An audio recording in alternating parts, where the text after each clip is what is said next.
Dhaka two Cox's Bazar journey by এয়ারপ্লেনের পুরো ব্লগটাই আজকে share করব আপনাদের সাথে। তো কক্সবাজার যাওয়ার জন্য আমরা এখন চলে আসছি এয়ারপোর্টে। আর আমাদের বাসা থেকে এয়ারপোর্টের ডিস্টেন্স কিন্তু বেশি না, তারপরও সেদিন খুব জ্যাম থাকার কারণে আমরা একদম ফ্লাইটের 10 মিনিট আগে পৌঁছাই এয়ারপোর্টে। যেহেতু বাংলাদেশের রাস্তার বিষয়, সেহেতু আমাদের সবারই কিন্তু উচিত ফ্লাইটের আগে একটা ভালো সময় হাতে রেখে এয়ারপোর্টে চলে আসা। ডোমেস্টিক ফ্লাইটের ক্ষেত্রে 1 ঘন্টা আগে চেক ইন, আর ইন্টারন্যাশনাল ফ্লাইটের ক্ষেত্রে 3 ঘন্টা আগে চেক ইন হয়ে থাকে। তো আমরা ফার্স্টেই আমাদের ব্যাগগুলো চেক ইনে দিয়ে দিলাম। ব্যাগগুলো চেক ইনে দেওয়ার পরে দেন আমাদেরও এখন চেক আপ হবে, আর এরপর আমরা চলে যাব টিকিট কাউন্টারে, যেখান থেকে কিনা আমাদের বোর্ডিং পাসটা নিব আমরা।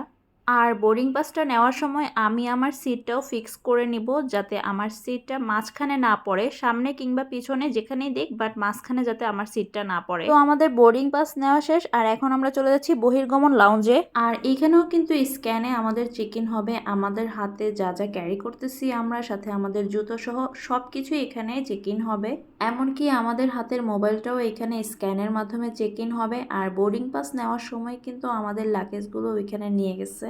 তো সব কিছু চেক করে এখন আমরা চলে যাব বাংলাদেশ এয়ারলাইন্সের কাউন্টারে। এবার আমি বাংলাদেশ এয়ারলাইন্স চুজ করেছি। আর এর আগের বার আমি যখন কক্সবাজার গিয়েছিলাম তখন আমি ইউএস বাংলার এয়ারলাইন্সে গিয়েছিলাম। তো বাংলাদেশ বিমানের সার্ভিস কেমন, এই জন্যই এবার বাংলাদেশ বিমান চুজ করেছি। আর অলরেডি চলে আসছি বাংলাদেশ এয়ারলাইন্সের কাউন্টারে। এখানে আমাদের টিকিটটা ওনারা রেখে দেবে, টিকিটের একটা অংশ। আর এত দৌড়ের উপর ছিলাম চেক ইন সহ সব কিছুতেই, যেহেতু আমরা একদম 10 মিনিট আগে পৌঁছাইছি, যার কারণে আমি টিকিটের কোনো ছবি নিতে পারি নাই। আর এখন আমরা আমাদের এয়ারক্রাফটের কাছে চলে যাচ্ছি। রানওয়ে থেকে মূলত আমাদেরকে একটি গাড়ির সাহায্যে নিয়ে যাওয়া হয় এয়ারক্রাফটে।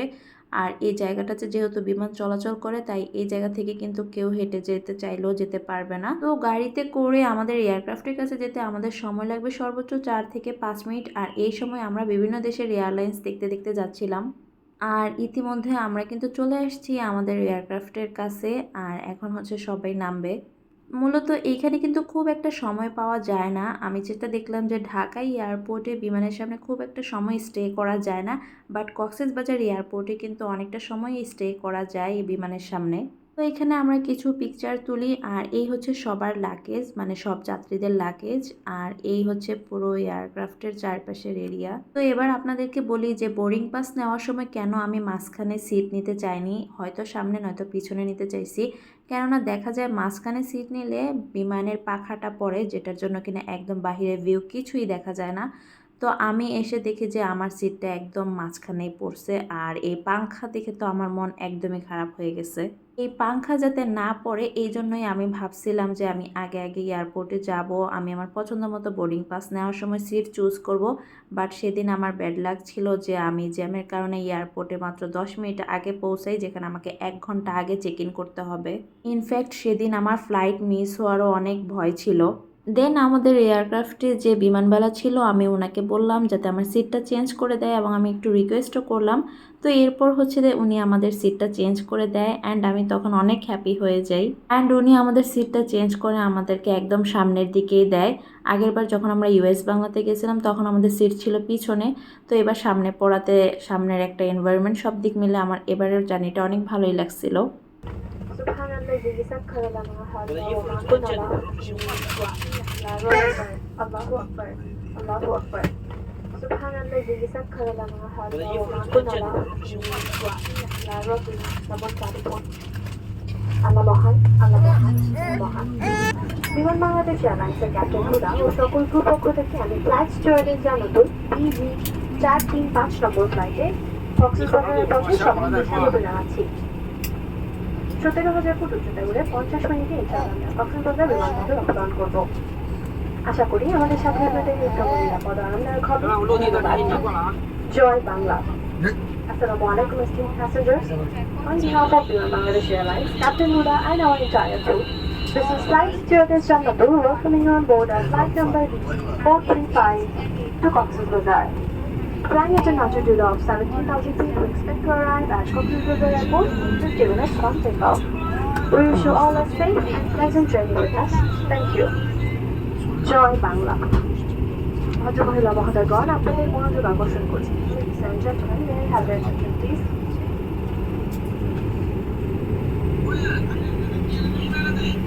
Seat ক্রিসমাস পার্কে আঙ্কেলের সাথে উড়াবে আজকে দিন খুলবার সময় বাহিরের উপর থেকে তুলে ক্রিসমাস খুলে যাবে ladies and gentleman fasten your seat belt inside this এরই মাঝে আমাদের বিমান কিন্তু আকাশে উড়ে গেছে আর এখন হচ্ছে আমরা একদমই নেটওয়ার্কের বাইরে চলে গেছি।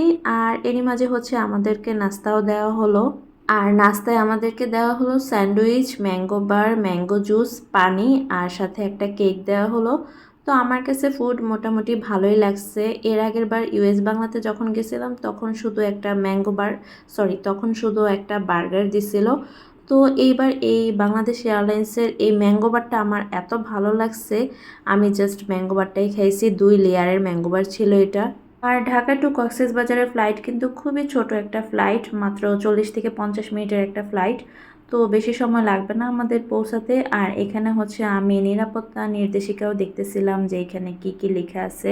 তো এই নিরাপত্তা নির্দেশিকা দেখতেছিলাম আর আমি ভাবছিলাম যে বাঙালিরা কয়জনই বা এটা পড়বে বা এটা দেখবে, কারণ আমি ডোমেস্টিক ফ্লাইটে যা দেখলাম যে আমরা বাঙালিরা কেউই এসব ফলো করি না। তো এরই মাঝে আমরা কিন্তু চলে আসছি কক্সবাজারের আকাশে।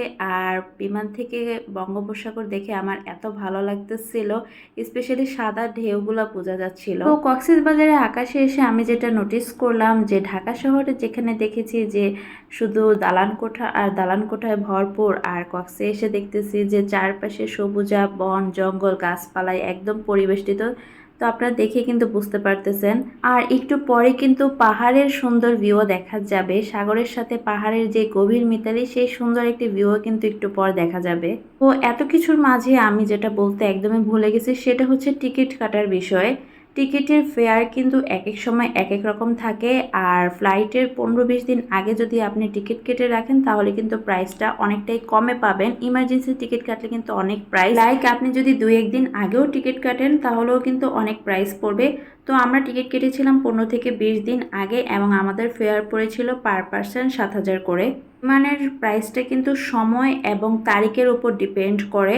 যেমন সকালের দিকের ফ্লাইটের প্রাইস কিন্তু বেশি থাকে, বিকালের দিকের ফ্লাইটের প্রাইস কিন্তু অনেকটাই কম থাকে। আর বাংলাদেশ বিমানের প্রাইসই সবচেয়ে বেশি অন্যান্য এয়ারলাইন্সের চেয়ে। আর আমরা যেহেতু ঈদের সময় কাটছি যার কারণে প্রাইসটা একটু বেশিই পড়ছে। আর এখানে কিন্তু পার পার্সন 20 কেজি করে মাল নিতে পারবে। তো এই তো আমরা হচ্ছে এখন ল্যান্ড করতেছি।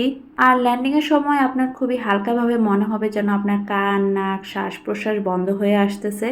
তো আপনারা যদি টিকিট কেটে থাকেন অনলাইনে তাহলে টিকিটের যে পিডিএফ ফাইলটা আছে সেটা দেখালেই আপনাদেরকে বোর্ডিং পাসটা দিয়ে দিবে।